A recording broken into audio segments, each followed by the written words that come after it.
So this article reads how the IMF and the West debt-trapped Ethiopia. Now, Ethiopia was a symbol of African independence. It used to be known for its independent and distinctive life and culture. It has since found itself in a web of financial dependency woven by the International Monetary Fund. Ethiopia's dance with the IMF began innocuously all the way back in 1947 when it became the first country to request a loan from that newly formed institution. So IMF opens its doors and they say, can we have money? Though initially rebuffed, this marked the beginning of a financial entanglement that would span decades. By the late 1970s, Ethiopia was borrowing regularly from the IMF, setting the stage for a cycle of debt that is persisting today. So, as Ethiopia grappled with poverty and limited access to basic services in the 90s and 2000s, the IMF and World Bank increased their involvement under the guise of development support. But this aid came at a steep price. The loans that they gave them were bundled with stringent conditions that often prioritized Western economic ideologies over Ethiopia's unique needs. So the true cost of this relationship became painfully clear just recently in 2020 when the IMF approved $3.4 billion financing package for Ethiopia. So they just keep giving and giving and giving with larger interests and more strings attached to make it so they really get trapped in a cycle. The result of all this, a shocking 30% devaluation of the Ethiopian birr against the US dollar, sending shockwaves through the economy. So, you know, obviously people are arguing that the IMF and the World Bank's lending practices amount to a modern form of economic colonialism. Structural adjustment programs demanded as loan conditions have been particularly controversial. Now, we've talked about this, Mike. They say, if you can't pay, here's what we're going to do. We're going to come in and we're going to make you devalue your currency. We're going to come in and tighten your belt and make you cut all those social spending programs to choke out and kill as many poor people as possible. Mm-hmm. And we're also going to privatize all your stuff, okay? Your mines and your ports and all the important resources of your country. We're going to make you privatize it. And then we're going to send in our buddies from Halliburton to drill all that oil and mine all that stuff, you know. And that's the Trojan horse of Western imperialism that comes right in the door after these IMF loans. So it's a great strategy. It doesn't necessarily need bombs until, you know, there's a socialist upheaval. But most of the time, it works, keeping the people in debt and, you know, absconding with the resources of the country. The consequences are dire. As of 2020, Ethiopia was assessed as a high risk of debt distress by the very institutions that pushed us into this precarious position. So these Western institutions who are, you know, deciding the credit rate of an entire nation or things like this, they're saying, oh, looks like you got some credit problem. Could it be all that money we loaned you? 2 external debt indicators were breached of their thresholds, a clear sign that the country's growing financial vulnerability and the COVID pandemic only exacerbated these pressures. So, Ethiopia, a nation rich with history and did a pretty darn good job of resisting colonialization, it has always sort of entangled itself in not just the IMF, but also foreign interference and economic control from the United States. So what we know, Mike, I know you've heard probably a few things about the government of the United States overthrowing a country. Well, I mean, notoriously, like, Ethiopia has been well known for being the only country that wasn't colonized. Like, there's actually a very popular TikTok that's going around right now and it seems like it's an educational video in disguise as like a man on the street interview, because this guy asks some European people, hey, do you know why these 4 different areas of the world have countries with flags that all look similar or whatever it is? And they're like, and they just name them. Like, these 4 different people start naming those areas unprompted. They're like, yeah, in Central America, they all had like similar blue and white flags because they were all the same country. And in, what is it, like Western Africa or Eastern Africa, like wherever it is that Ethiopia is, there's a lot of countries surrounding it. The Horn, yeah. Yeah, the same color flags. And it's because of Ethiopia having never been colonized. So they like have solidarity with them, and they use those same colors in their flags. So that's like a big part of their reputation. So when I saw this title, I was like especially curious to see how the West wormed their way into that country without having done it by force. And of course, it would be through financial instruments like that. David King in the chat is nice to point out that NGOs are a big tool that they use to worm their way into a government that way. Yeah. The United States Aid and Development, something, the USAID, I think it's basically international development, right? Its whole purpose is to go out there and help these developing countries. That's what they say on the surface. But we have since learned that they work hand in hand with the CIA to subvert communist countries and spread propaganda that's, pro-capitalist. It's pathetic. It's pathetic. And I don't understand why you can't just let countries have the right to self-determination. But it's about dominance, right? Equality is an unnerving thing. You are constantly anxious that the person next to you has got more or whatever, and it just creates.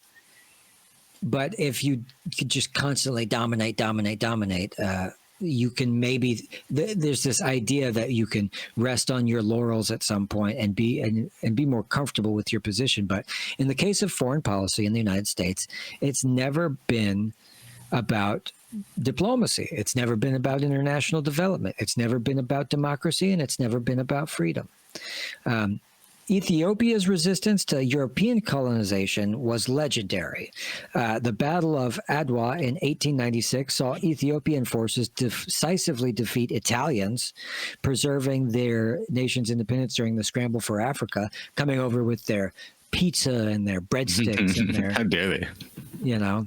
However, this victory did not shield Ethiopia from a future interference. From 1936 to 1941, fascist Italy also occupied Ethiopia, making a brutal but brief period in colonial rule. So, of course, fascists and colonialists, very similar kind of, same thing. Cold War era, of course, you have after World War II, Ethiopia emerged as a key ally in Africa for the U.S., primarily for a bulwark against the Soviet influence.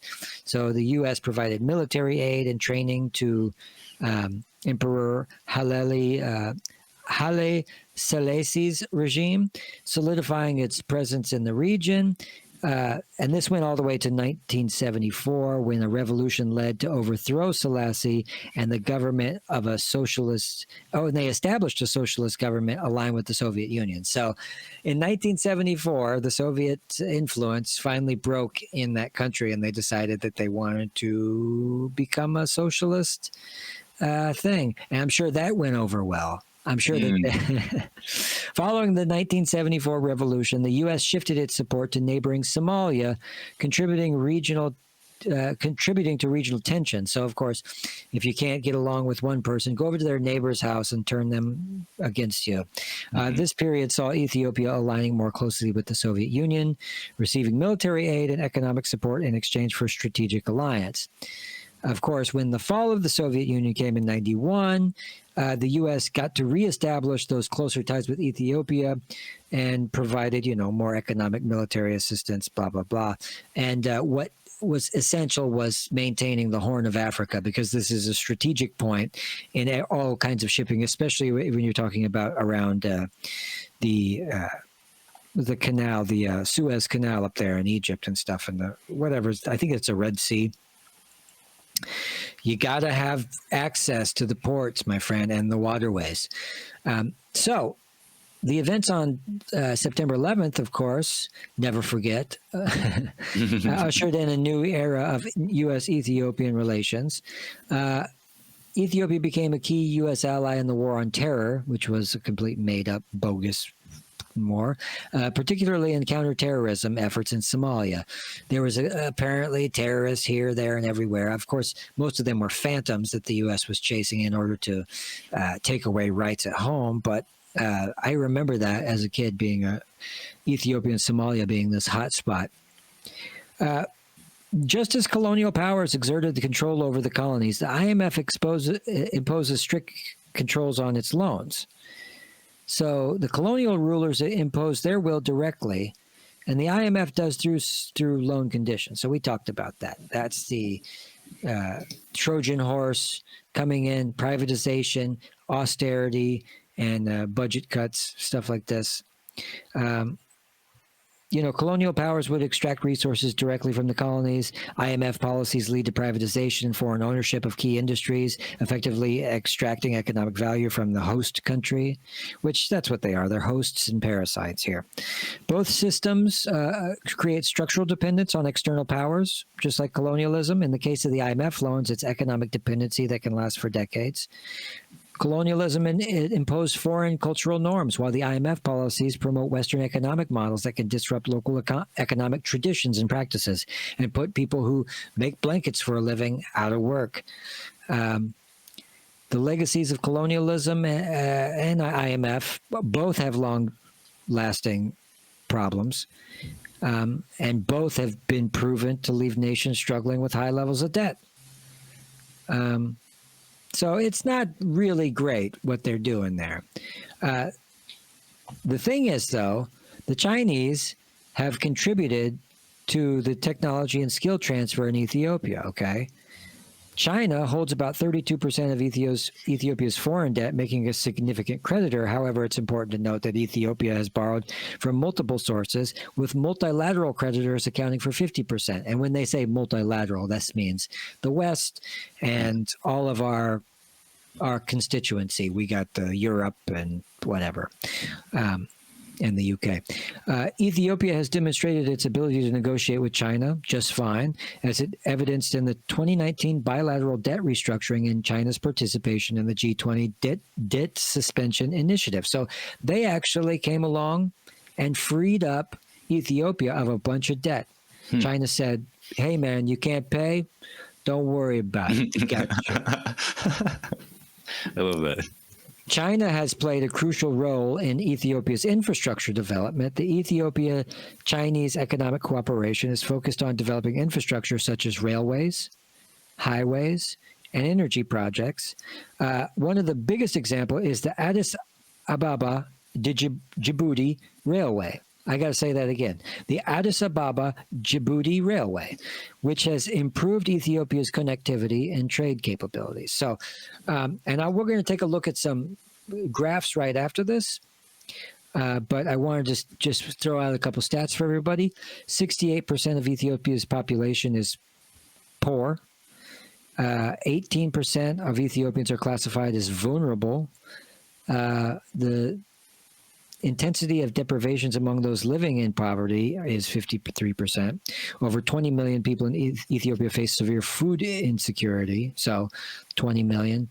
So they have a long way to go before they can actually say that they're developing or on their way. But things have turned around significantly, and we are going to take a look at some charts. Learning poverty in Ethiopia stands at 90%, meaning most children aren't achieving minimum reading proficiency. Not great. You want to be able to read. 70% of houses in Ethiopia require total replacement, posing urgent health and sanitation risks. 28% of homes in Ethiopia have access to sufficient sanitation facilities. So most people don't even have good bathrooms. Only 28% can actually say they can have good running water and functional toilet, and they're free from stuff like that. I wouldn't say that anybody in the West or anywhere else has really done them any favors so far.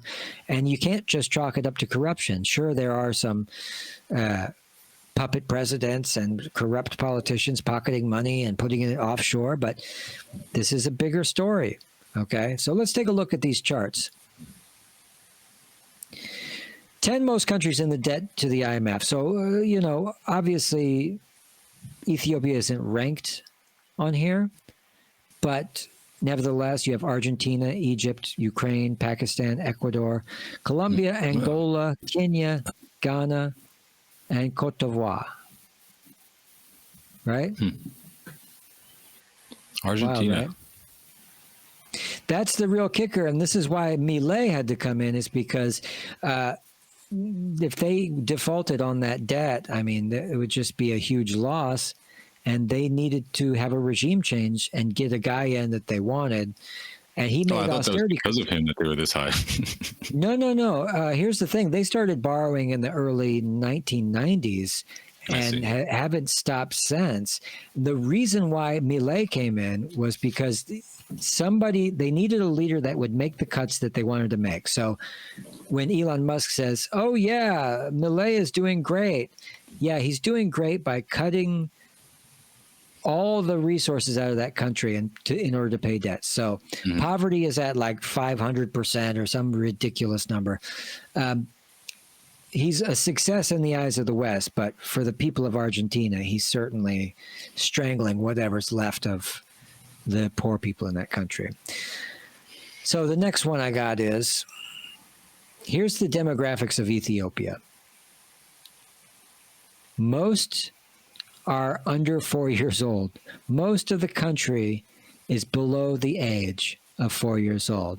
And as you Wow. can clearly see, it's mostly young people. It's wild. It's really wild. Now the life expectancy is increasing and stuff, but it's a very young country. Now GDP per capita from 1950 to 2018. So here's an interesting one for you, buddy. I know you're into China.